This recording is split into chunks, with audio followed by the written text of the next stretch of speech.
the Juvenile Delinquency Act in the years leading up to 1984, and then how badly the Young Offenders Act was perceived by the Canadian public from 1984 until 2003, Parliament finally in 2003 brought into force the current piece of legislation which deals with youth crime, and that's the Youth Criminal Justice Act. And one of the things that they did differently was to try and address the problems that had shown up under the previous two bits of legislation. Was they figured, all right, we really want to make sure that everybody who's dealing with this act understands at the outset what we're trying to do here. And this was actually a big difference, and I would say an improvement over the Young Offenders Act. So they set out at the very beginning principles that were supposed to guide judges, but not just judges, also police and prosecutors as to what they're supposed to be doing in dealing with youth crime. They said that there were three very big goals in terms of moving forward based compared to what had happened before. One was they wanted for there to be meaningful consequences for youth crime. This was to address the public concern that, well, if you only have 3 years and you can commit a murder and be out in 3 years, they wanted to make sure, okay, if you do something really serious, there are meaningful consequences. However, they wanted to emphasize to judges and to remind them that, look, we know there's this perception that youth are running wild out there, but the focus in dealing with youth here has to be that we're rehabilitating and reintegrating them. Okay, these are people who aren't adults yet. The stakes are different. We really want to keep in mind that if you can rehabilitate and reintegrate a young person, then that means that that whole lifetime of potentially them committing crimes and being a burden to the prison system and costing the public money, if you can turn them around when they're young, you're saving everybody a whole lot of money, and you're also making sure that these kids are their whole lives are going to be productive if you do a good job in dealing with them right now. And the third principle, again, so as not to seem too soft on crime, they set out in the Youth Criminal Justice Act that the goal of the Youth Criminal Justice Act is indeed to protect society. However, that doesn't necessarily mean that the only way to protect society from youth crime is to put youth in jail.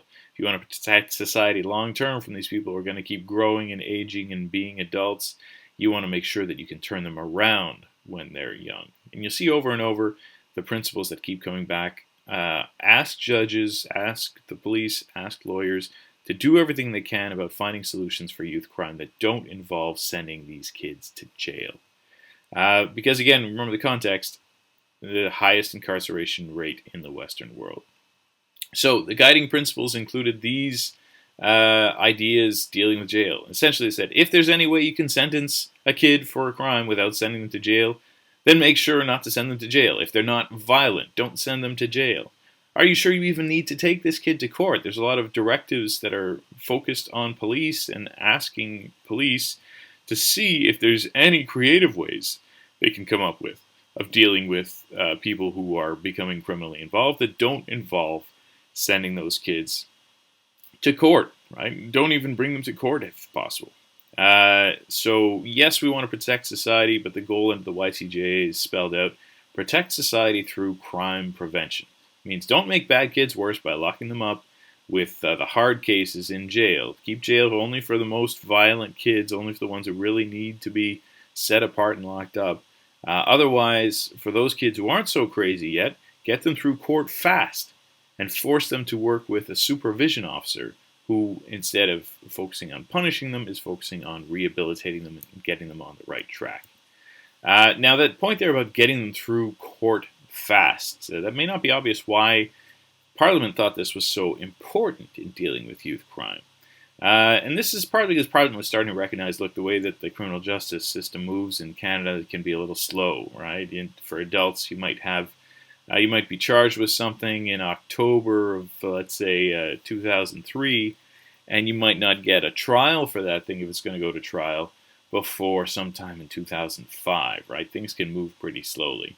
Now, this isn't really satisfactory for young people because the proximity of consequences, the speed at which you do something and then there's a punishment that follows after it, the importance of that connection between the punishment and the moment where you commit the crime.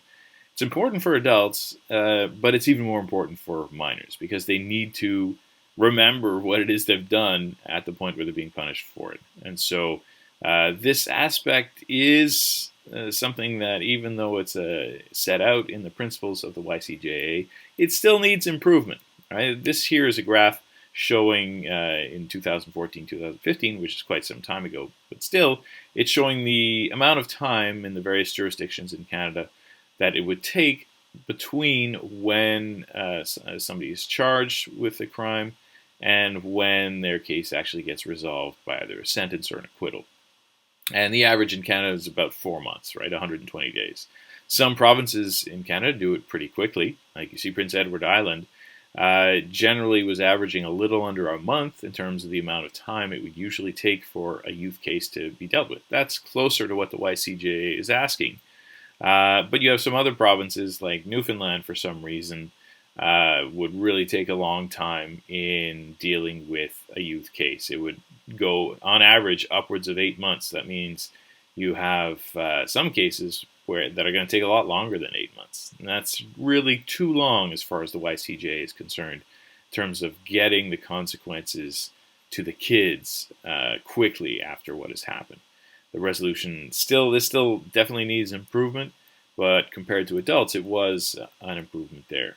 In some places, you see, we're actually doing a pretty good job of it. Now, the other principle that I mentioned before, really the YCJA, the Youth Criminal Justice Act, is asking the police this question: are you sure you need to take this kid to court? Consider this. For a lot of kids who aren't, always committing crimes, being taken into police custody, being put in the back of a police car, that's a whole experience. A lot of kids who, when they're wandering around with their kids and wandering around with their friends and acting all tough, say, I'm basically a hardened criminal at this point. Those same kids, when a big mean adult puts them in handcuffs, puts them in the back of a police car, suddenly they're in tears in the back of the police car. And so the YCJA wants police to consider, all right, if you see you've got one of these kids who really is falling apart under these circumstances, maybe that's a pretty significant deterrent right there. And if not, the police are given specific formal permission to legally caution a minor. Now, keep in mind, this is without the kid being found guilty. And what the YCJA is trying to engineer here is saying, look, if we force there to be guilty findings in order before a police officer can, on the basis of reasonably strong understanding of what has happened, to actually caution the minor and say, look, I'm letting you go this time, but you're getting in. I could have brought you in. I definitely could have made a case here, and I'm not going to. That encouraging police to do that is going to benefit more kids than it's going to hurt, right? It's going to take away some procedural safeguards from them, but they don't really get a criminal record for this or anything. It's still kept track of that they've received a caution, but the police are still dealing with it in a way that doesn't involve taking the kids to court. Likewise, Crown prosecutors, once the police bring the case to the Crown prosecutors and say, yeah, we decided we want to put this in your hands, I thought just me cautioning this kid isn't going to be enough.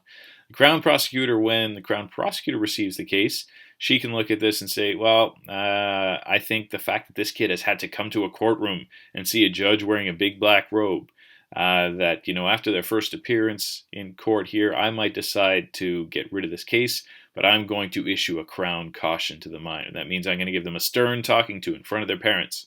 Say, look, you screwed up here. You see those people over there. You don't want to be like them. All right, are you scared now? Okay, go away and don't do this again. All right, so again, that's formally written into the YCJA that Crown prosecutors can do this. And the thinking is in part that this is going to be more effective in actually dealing with the kids quickly, but it'll also move the small cases out so that you can take less time to get from the beginning to the end of a more serious case. You want to free up court time for that as well.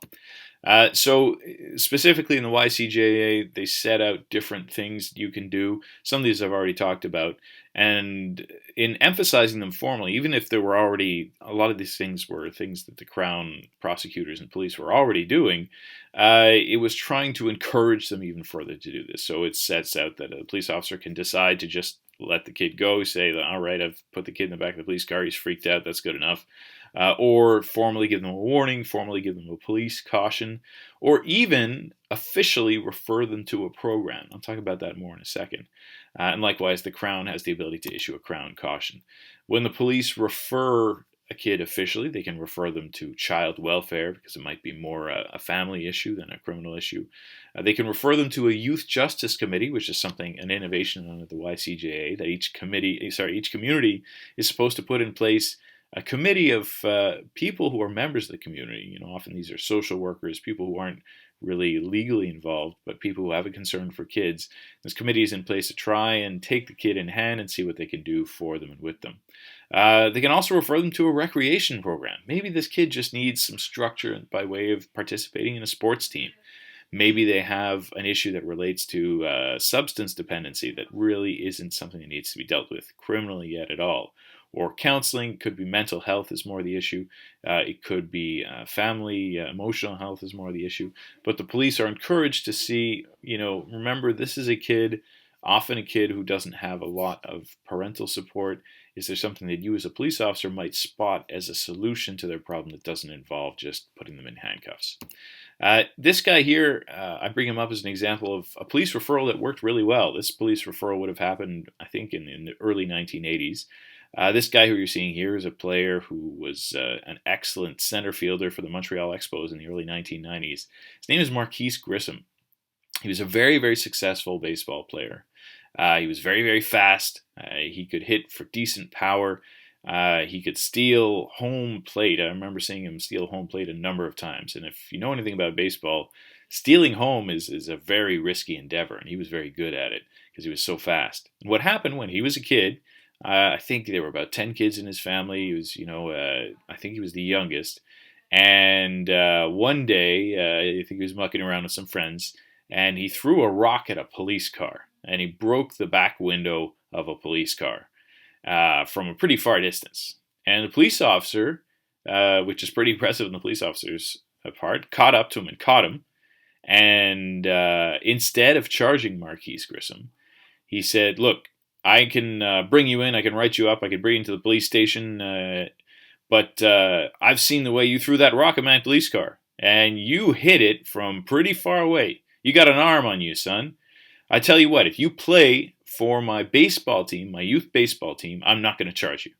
And that's how Marquise Grissom got into baseball. And from then, it put him on a great path because he subsequently became a very well-disciplined, a very impressive baseball player, and has had a very successful life as a result of that good choice by that police officer in Georgia way back in the 1980s. So a good police referral can really do so much for a kid.